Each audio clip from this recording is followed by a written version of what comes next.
हाँ तो बच्चों, आज हम इस अध्याय की अर्थात त्रिकोणमिति की जो आगे कक्षाओं के लिए आपके लिए बहुत महत्वपूर्ण अध्याय था, इसकी अंतिम प्रश्नावली में पहुंच गए।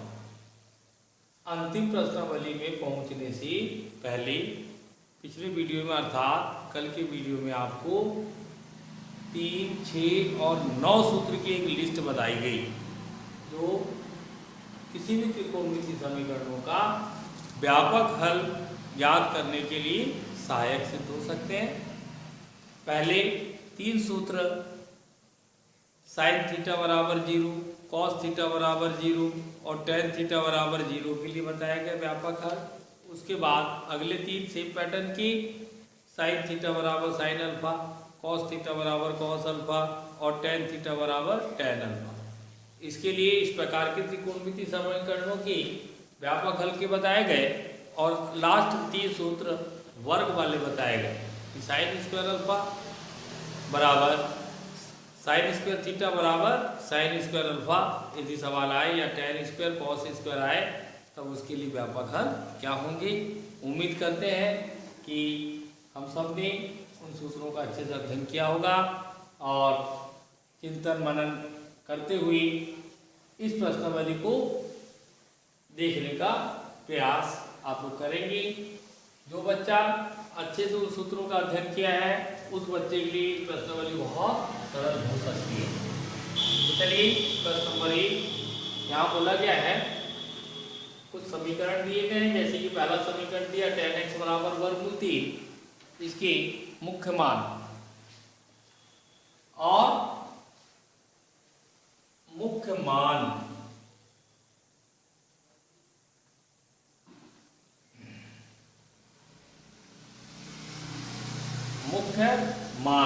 तथा व्यापक हल ज्ञात कीजिए। तो चलिए सबसे पहले अपन लोग मुख्य मान ज्ञात करेंगे। मुख्य मान के लिए हमें 9वीं की त्रिकोणमिति सारणी, 10वीं की त्रिकोणमिति सारणी और फिर जो 11वीं में आपको चतुर्थांश के संबंध में बताया गया उसका भी यहाँ पे कुछ रिवीजन होगा, तब हम मुख्य मान की ओर पहुंचेंगे। जैसे कि 9वीं और 10वीं वाले बच्चे को इस टाइप का समीकरण देंगे और बोलेंगे बताइए x का मान क्या होगा, तो बच्चा फट से करके tan 60 अंक बताएगा। क्यों? क्योंकि 9वीं और 10वीं में हम जो त्रिकोणमिति सीखते हैं वो प्रथम चतुर्थांश तक सीमित रहती है, अर्थात 10वीं तक इस चतुर्थांश में बार हम लोग अध्ययन करते हैं और बच्चों को सिर्फ 0 से 90 तक के मान मालूम होते हैं। लेकिन क्योंकि हमने भी 11वीं की त्रिकोणमिति खत्म कर लिया है, हम पूरे 4 राउंड की वैल्यू भी जानते हैं और 2-4-10 राउंड भी घूम सकते हैं। क्लियर है? चलिए अब आपको विशेष बात याद रखना है कि जो बेस हमारा 10वीं में बना उसको तो ध्यान रखना है कि 10वीं के हिसाब से tan x या tan थीटा में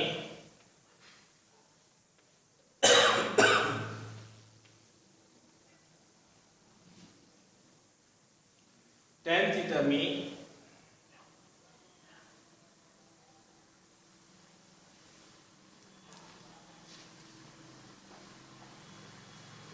वर्गमूल 3 tan 60 अंश का मान होता है। ये हम लोग को 10वीं में ही पता चलेगा।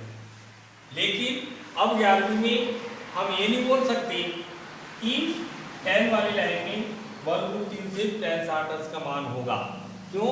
आपको चतुर्थांश बताया गया था, ये प्रथम चतुर्थांश, द्वितीय चतुर्थांश, तृतीय चतुर्थांश और ये चतुर्थांश। यहाँ पर tan धनात्मक है और tan धनात्मक पहले चतुर्थांश में होता है और तृतीय चतुर्थांश में होता है।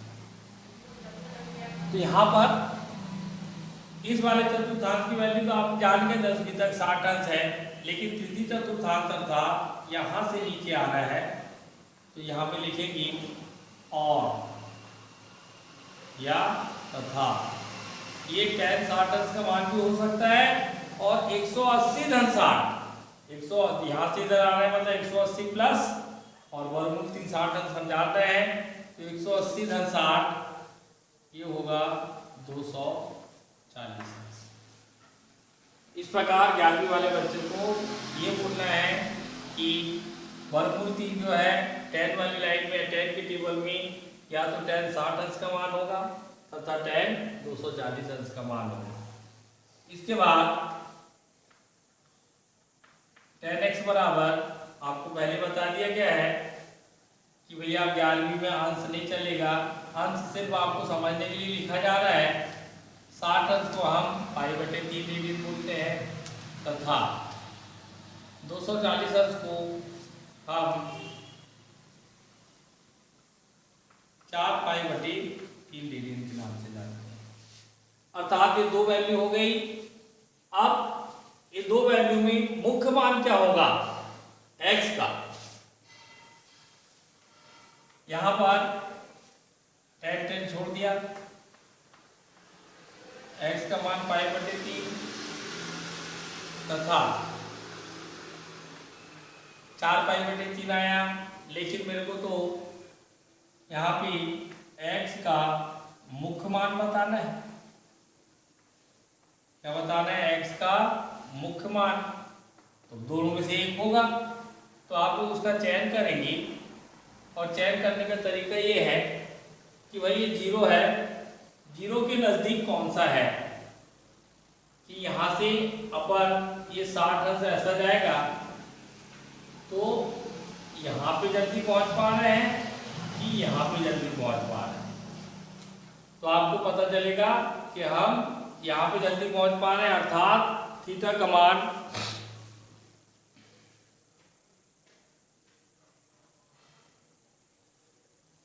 या x का मान हम लोग π/3 भी बोल सकते हैं और 4π/3 भी बोल सकते हैं।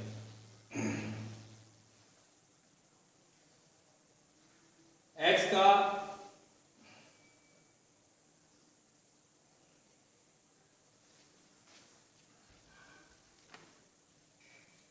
एक मान लिखेंगे तो π/3 या 4π/3 या मुख्य मान इस तरीके से लिखेंगे तो बोलेंगे x की मुख्य मान होंगी π/3, 4π/3। ये दोनों सेम मान है, कोई अंतर नहीं है कि 4π/3 और π/3 ये हमारे दो मान निकल गए। इसके बाद हम लोगों को मुख्य मान के बाद व्यापक हल पूछा है। तो व्यापक हल कैसे याद करेंगे?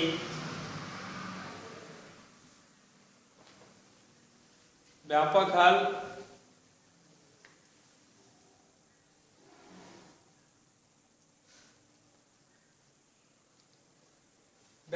में हम लोग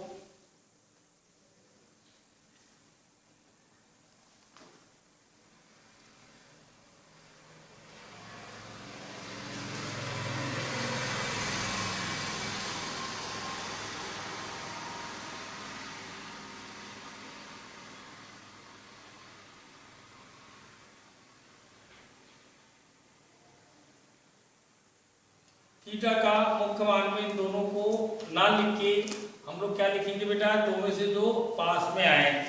कौन सा पास में आ रहा आपकी? ये π/3। तो हम लोग लिख देंगे यहाँ पे π/3, पहला क्वेश्चन खत्म हो गया। इसके बाद व्यापक हल बोला। तो व्यापक हल में हम लोग क्या करते हैं कि जो हमारा सवाल है उसमें हमने जो थीटा का मुख्य मान लिया है, थीटा का मुख्य मान हमने क्या लिया? π/3। ये लिखते हैं 10x बराबर 10 π/3। उसके बाद व्यापक हल 10 थीटा बराबर 10 अल्फा। कल आप लोग को सूत्र बताया गया कि यदि 10 थीटा बराबर 10 अल्फा हो तब थीटा का मान n/+ होता है। तो कल आपको 9 सूत्रों की लिस्ट बताया गया कि यदि त्रिकोणमितीय समीकरण इस रूप में है तब व्यापक हल होगा थीटा बराबर n/+ अल्फा। ये देखिए हमारा व्यापक या त्रिकोणमितीय समीकरण इसी फॉर्म में आया है। बराबर tan π/3 अर्थात थीटा की जगह x और अल्फा की जगह π/3 रखेंगे। और यहाँ पर ये व्यापक जो हल है यहाँ से शुरू करेंगे। बोलता थीटा बराबर तो हम बोलेंगे x बराबर n pi plus alpha, alpha की जगह यहाँ पे लिखा है π/3। इस प्रकार इस सवाल का ये व्यापक हल होगा। यहाँ से आपको एहसास हो गया है किसी भी समीकरण में, त्रिकोणमितीय समीकरण में आप एक मान नहीं बताना है, दो मान बताना है और इन दो मानों में एक मुख्य मान लेना है। तो कौन सा मुख्य मान लेंगे कि भाई π/3 मतलब 60 हर्ट्ज ये जा रहा है और ये 240 हर्ट्ज, 180 धन 60 अर्थात ये वाला मान ऐसा जाएगा।